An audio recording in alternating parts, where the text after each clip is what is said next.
xawma kañ lay jeex rek war na gaaw jeex de nit ñi noppalu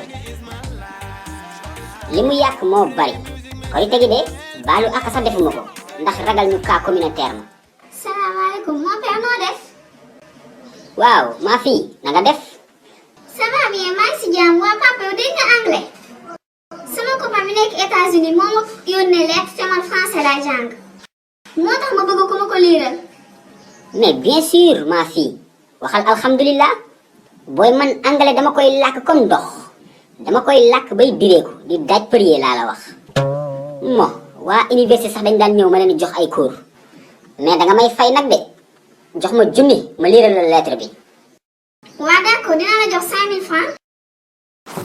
lettre baa ngi nii. bismillah cëccër rëcce cee waaw nee na bëgg na la lool sax nee na yaa tax mu yàqamtee ñëw Sénégal waaw moom xanaa dalay waaj a takk. ah waaw papa amin waaye yow ñaanal ma rek. waaw loolu la bind fii de mariage cëccër rëcce cee love you waaw nee na buy ñëw di la takk yóbbaale la États-Unis. waaw papa loolu neex na de amin. waaw yamul foofu de nee na sa xarit bi Alimatu Dungura woo na ko semaine passée wax na ko yow ñemewoo seddaayu tugal bi parce que Sénégal sax bu seddee di nga toog ay ñetti fan doo sangu gis nga moo ngi nii baaf when Sénégal is very sedd ci nëbal ñetti fan nee na sax des fois sa poqotaan yi day xeeñ moo ngi nii waxuma ko lettre baa ko wax.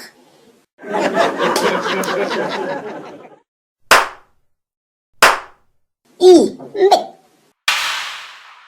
yow koy mbéj yow. man paa bu ñàkk fayda rek laa bañ. foo jëm dama fay samay 5000 francs yow fayoo ma ba pare di ma mbéj ak sa loxo yu diis yi yow xanaa dangay liggéey maçon di ko nëbb. xale bi loxo yi wow na de kii de boo demee chef de chantier la.